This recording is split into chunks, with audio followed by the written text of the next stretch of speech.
Bacterial transformation is a key step in molecular biology and genetic engineering where DNA, usually in a plasmid form, is inserted into the bacteria for several purposes. Genetic engineering has evolved to the point that it is possible to manipulate the genetic machinery to our own benefit. The conversion of one genotype into another by the introduction of exogenous DNA is what we call transformation. A proper bacterial transformation can be corroborated by extracting the protein produced by the inserted vector. Sometimes, the DNA sequence can code for a reporter protein, which will give us a visible signal if it's present. These are called phenotypic traits. In this practice, the pig-glow plasmid was used, which contains the gene fluorescent protein gene, GPF. The GPF is a protein that glows with a bright green fluorescence when exposed to UV light. The gene sequence coding for the GFP was first isolated from the marine jellyfish Aquariora victoria, and now is widely used in genetic engineering as a reporter for gene expression. In this practice, E. coli was used because when in presence of arabinose, it expresses three enzymes which digest arabinose as a source of sugar and energy. The three genes that encode for these enzymes are known as arabinose operon 3. The DNA sequence of the pig-glow plasmid has been engineered to incorporate aspects of the arabinose operon. However, the genes that encode for arabinose catabolism have been replaced by the single gene that codes for the green fluorescence protein, which serves as a reporter gene and produces the green fluorescence in the bacteria. The materials used in this practice were the E. coli strain K12, which is the bacteria we're going to transform, the plasmid pig-glow liophilicide, which is the plasmid we're going to insert in the bacteria, ampicillin liophilicide, which is the antibiotic that will help us select the colonies which are transformed, the L plus arabinose liophilicide, which is the sugar that will help activate the operon in the pig-glow plasmid and will produce the green fluorescence. Transformation solution, LB nutrient broth, which will help us grow the bacteria, as well as the LB nutrient agar, pipettes, inoculation loops, petri dishes, multicolor microcentrifuge tubes, foam microtest tube holders, and a hot plate, which all of this will help us prepare the bacteria in the medium and grow them in the dishes. The UV pen light, which will help us see the fluorescence, a water bath and thermometer, which is crucial for the transformation. We need to create a difference in temperature so the bacteria can uptake the plasmid. 1 liter flask, 500 milliliter graduate cylinder, micropipettes, permanent markers, distilled water. The arabinose and ampicillin solution were prepared by adding 3 milliliters of transformation solution composed of calcium chloride to each dry vial to rehydrate the sugar and the antibiotic respectively. The already prepared LB nutrient agar was heated in order to melt it, and it was left cooling down to use it properly. The LB agar was poured into 8 plates. Then the hydrated ampicillin was added to the LB nutrient agar and then poured into 8 different plates too. Finally, the hydrated arabinose was added to the LB agar and poured into the last 4 plates. The plates were stored, letting them to solidify. The Escherichia coli HB101 was rehydrated with 250 microliters of the LB broth. The strain was performed in order to produce single bacterial colonies on the LB agar plates previously prepared.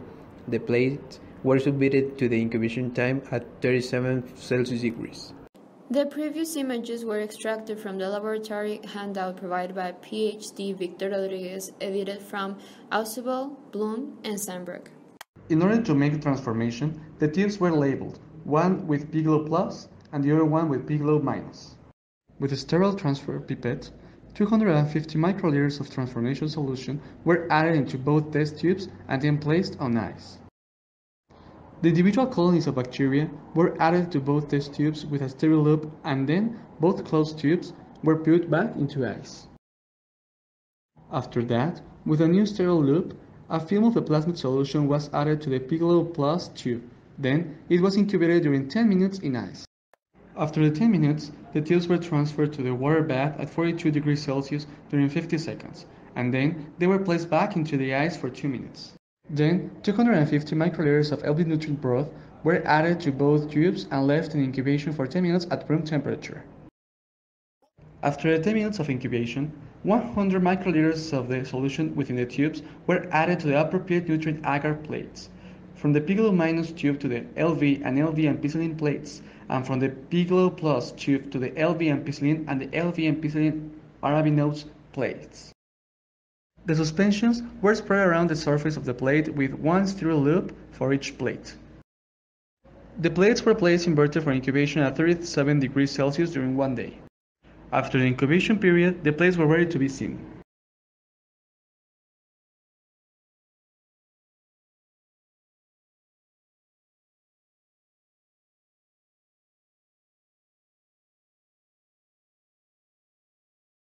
Talking about the plasmid, it contains three genes: beta-lactamase, GFP, and the gene for RC regulator protein.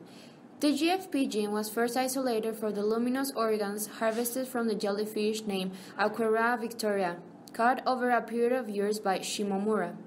Escherichia coli was first transformed to produce GFP by Shalfie in 1994, and the process was further refined by Roger Tsien. In 2008, the three shared the Nobel Prize for their contribution of the mutation of the gene so that the proteins glow brighter under blue light, which made them easier for biologists to use. Nowadays, is widely used in genetic engineering as a reporter for gene expression. After observation under normal light of the experiment performed, LB-AMP minus P-glow showed no visible colonies, while LB minus P-glow had over 1,000 colonies. 4 colonies were observed in the LB-AMP plus P-glow, while the LB-AMP-ARA P-glow showed 3 visible colonies. The non-transformed colonies had the same white tone. The shape was uniformly circular. Edges were smooth, and the shape of the colonies appeared convex and a bit translucent. For the bacteria treated with the P-glow plasmid, the size of the individual colonies was slightly bigger than the ones that were not transformed. In addition, transformed colonies appeared rounder and had more uniform characteristics between them. Transformed bacteria grew in media added with ampicillin. As 3 colonies grew in the LB-AMP-ARA plate, colonies glowed green fluorescent under UV light. The bacteria streak in the plates grew in the media with ampicillin.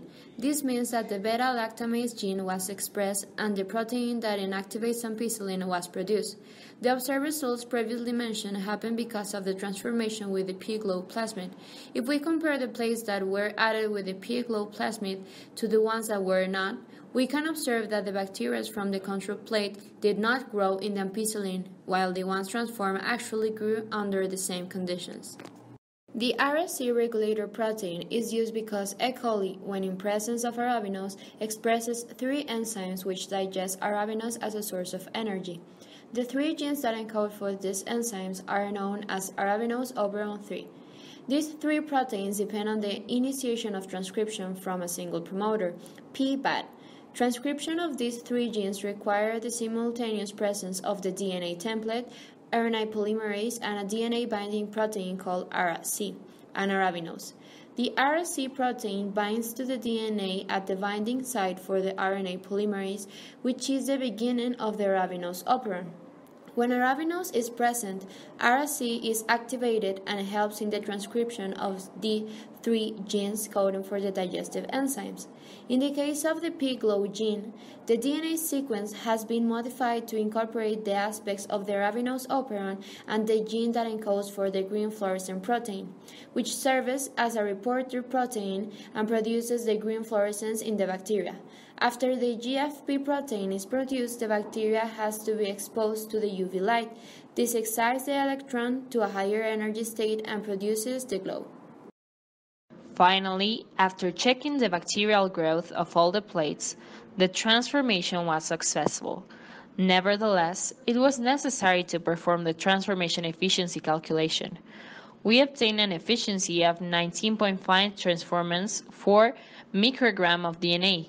Comparing this result with the ones obtained by another team, it can be said that our transformation was not efficient. 12 colonies grew in their LB amp ARA plate. With this, their transformation efficiency was 78 transformants for microgram of DNA.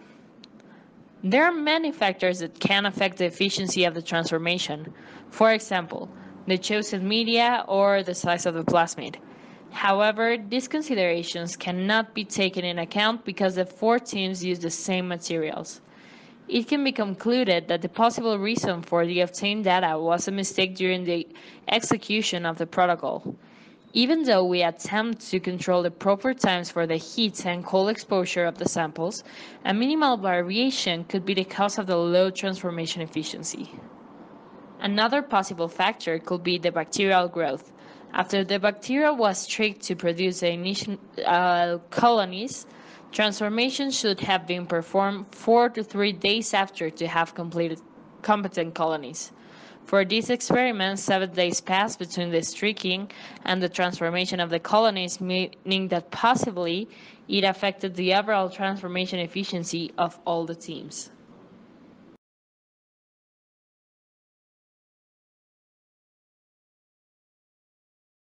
The importance in genetic engineering of bacterial transformation is massive, and although genetic modification usually generates controversy and ethical issues, today, bacterial transformation is one of the most widely carried out procedures in molecular biology. Bacteria are excellent hosts for transformation because of their reproductive capacity, which is fast, and they are perfect for the protein production because of the plasmid acceptance and simple genome. In pharmaceutics and medicine, bacterial transformation is a key procedure for the production of insulin and growth hormones, which without the bacteria will be too expensive to get. According to the Diabetes Mexican Federation, diabetes is one of the major causes of death in Mexico, taking more than 83,000 lives a year, and about 40% of Mexican adults have the disease. This represents a cost of about $3,872 million a year, according to the Nutrition and Health National Survey. And if insulin was still produced by animals, the treatment of the disease will be impossible to get for the population. The transformed E. coli helped the expansion of the treatment of the disease for the majority of the people.